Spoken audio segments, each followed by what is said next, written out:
Hello booktube, welcome back. I am so glad to see you here. The first month of autumn unfortunately has passed, so we're here to talk about what I read, my thoughts, my feelings, my ratings, and all that kind of stuff. I would say that September was pretty good, book-wise, and I did read a lot of books, and I did read a lot of great books. There were a couple of disappointing ones, but honestly, I don't even remember reading those. The highlight of the month was definitely me reading almost three 5-star reads, it's insane. It's more than I read in the previous half a year. So I'm super excited to share my thoughts and feelings with you, so grab yourself a drink, get cozy, and let's get started. First, let's go through the stats for the month. In the month of September, I read 9.5 books and 3,849 pages. It sounds like a big number, but also for some reason it doesn't seem that much. But whatever. Reading is not about how much you read, it's about what you read. My most read genre for the month was fantasy, which... yeah, we're into the autumn. Obviously, I'm gonna read more fantasies. And my average rating was 3.64, which isn't that high now as I'm thinking of that. But like I said, the highlight of the month was me finding 3 5-star reads. The first book that I actually read in 2 days, was House of Hollow by Sutherland. I bought this book without knowing anything about it. I saw the pretty cover. I read kind of general description of what it was, and I was like, yeah, I guess I'll give it a try. And I did give it a try, and I ended up loving the book. I gave it 4.25 stars. It's definitely something unique. I've never read anything like it. It is a mix of fantasy and horror, and the horror element was not that it was like boo, spooky, scary. It was more of disgusting stuff, and that's why I didn't like it as much as I were loving it in the beginning. Because closer to the end, there were so many just such disgusting descriptions of plants growing up somewhere, I'm not gonna say from where, ants, insects, all that stuff, and I were just like, I don't want to read about that. I literally, at some moments, I wanted to throw up. I'm not even kidding, I wanted to throw up, but thankfully, there weren't that many moments like that. So overall, I really enjoyed the book. The plot was super interesting, the characters were unique and definitely complicated, but I still loved reading about them, especially about Viv.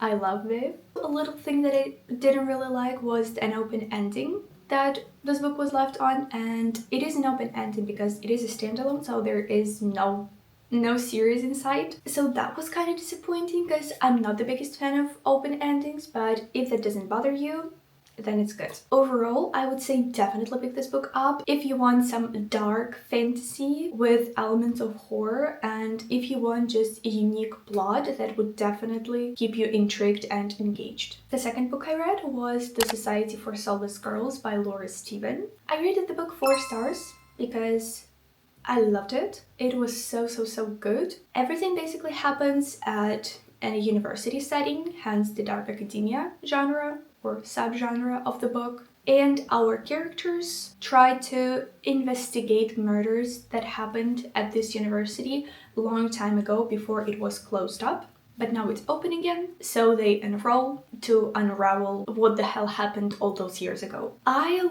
really liked this book. It was a fantasy as well, because we are dealing with some paranormal witchy stuff, which I personally really loved. I know not all people like that paranormal twist in mysteries, but it's not just the mystery plot that is paranormal, it is the whole book, you know? It's all witchy, it is fantasy, and I really liked those like rituals kind of things. It definitely kept you at the edge of your seat, and I just had a really fun time. Originally, I picked this book because I've seen that some people compare it to Wednesday and Enid from the Netflix series Wednesday, and yeah, I can see that. Our two main characters definitely represent Wednesday and Enid pretty good.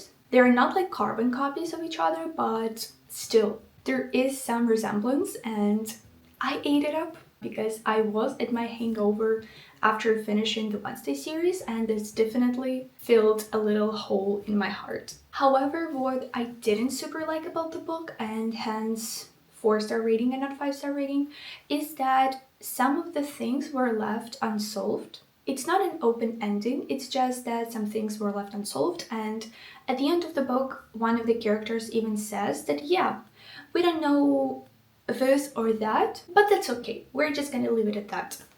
And I don't really vibe with that. I don't like when in mysteries there is something left unsolved without any answers at all and whatsoever.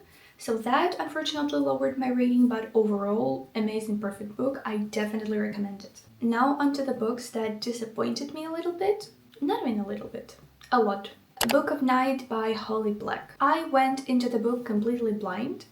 I bought it for the pretty cover. Yes, sue me. It was super cheap because our local bookstore chain was having this huge sale where majority of the books were going for like 50% off. So I looked at the cover, it was stunning, it was amazing. I even posted little shorts about it, so you can go watch that. I did read the back of the book, so what it says, but that just gives you a general idea. It doesn't really give away much about what the book will be about, so that's a good thing but also a bad thing because I didn't know what I was going into and I ended up hating the book. Absolutely hating it.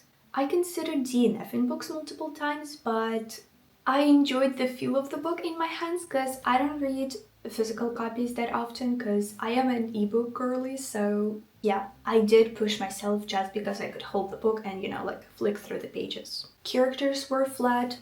Story was flat. The magic system wasn't introduced and explained a lot, which I don't really like that because we were just having so many new things thrown at us without like explanation. Just, yeah, there you go. There you have that, just live with it now. So I feel like the pretty cover just compensated a pretty bland book. Which, moral of the story for me is please don't buy books just in pretty covers. This is actually a duology, so this was the first book in duology. The second book, I believe, came out this September, but I will not be reading it.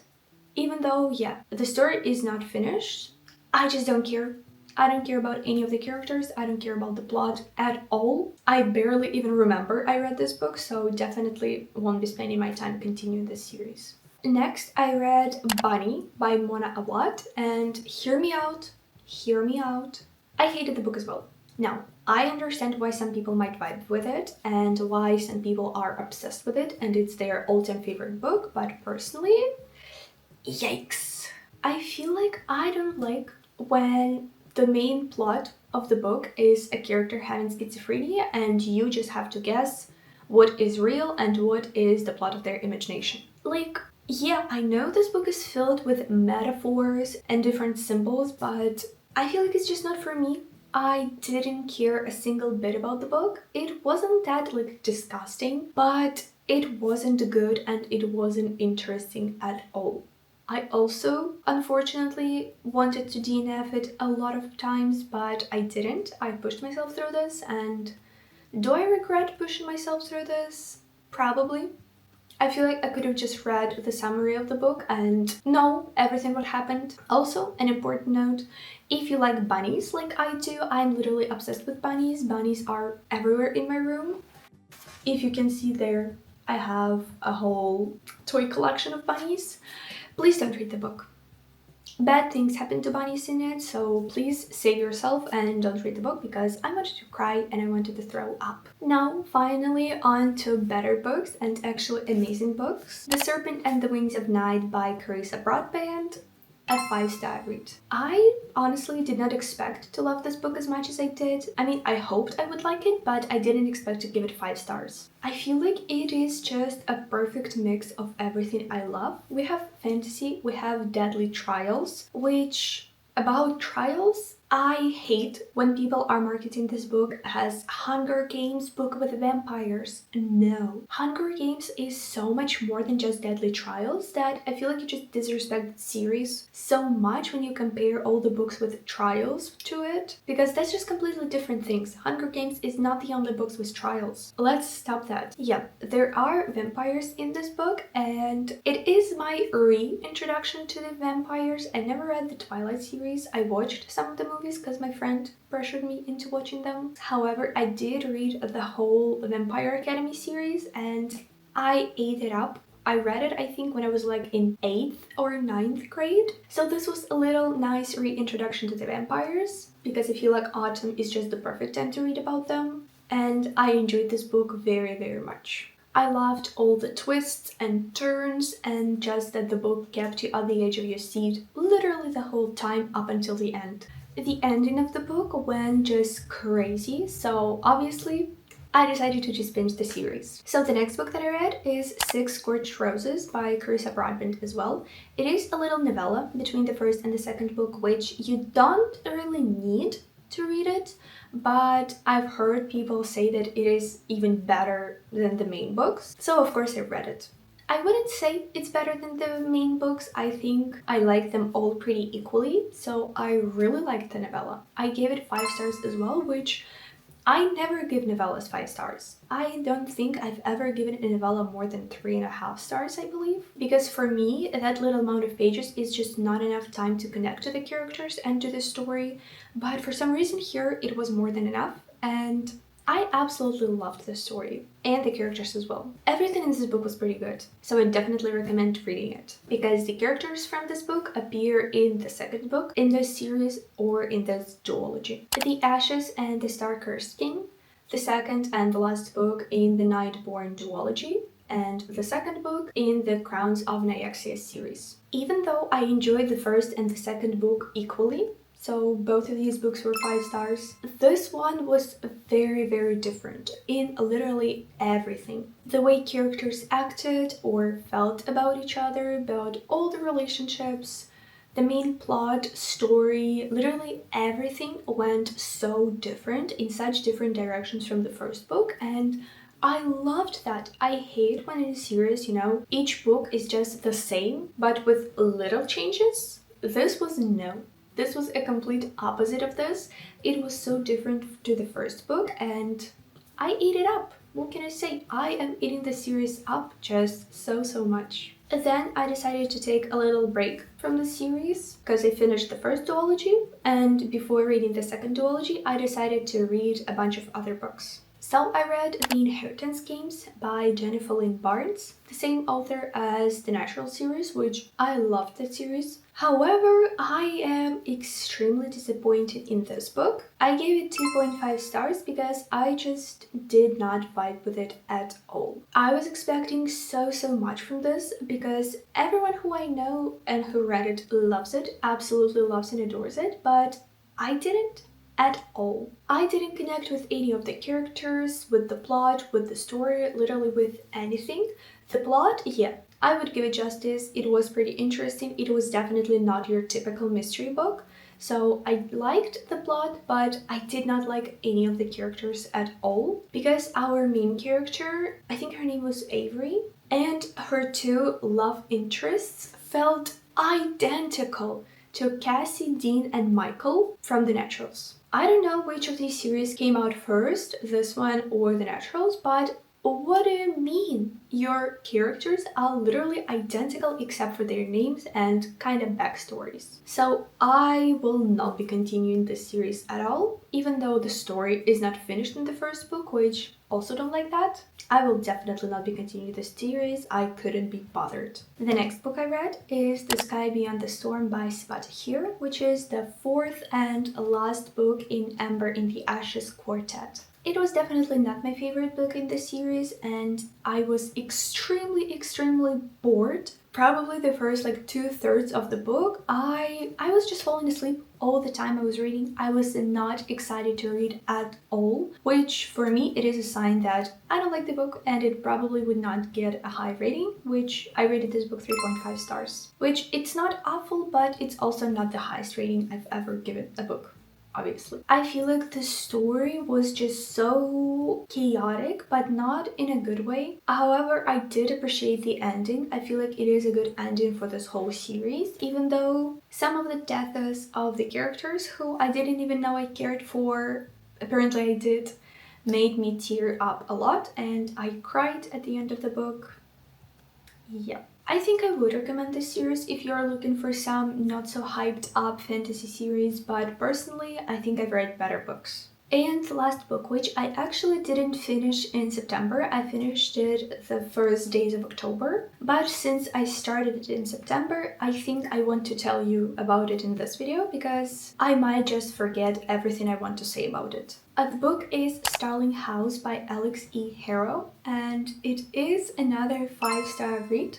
I ate the book up. It was just so good. I did not expect to like it as much as I did, which I feel like most of my 5-star reads I did not expect to love as much as I did, and this was no different. It is a story about a house, kinda magical house that no one knows everything about, and our main character goes into the house and some stuff happened, and that stuff was very intriguing and I was like, what? I also really liked the writing style of the book, so I will definitely be reading other Alix Harrow books. Hopefully her other books are just as good as this one. I guess I can see why some people don't really like this book, but personally loved it so much. I had a physical copy of it, but I already sold it because I was reading a translated edition, and now I want to buy an English one. Definitely pick this book up if you're looking for some gothic fantasy with elements of horror in it. It was just so good. And this is actually it. These are all the books that I read in September. Hopefully October will be the same, if not even better. I am out of my reading slump that I was at the end of the summer, so that's just amazing. Love you all and see you in my next videos.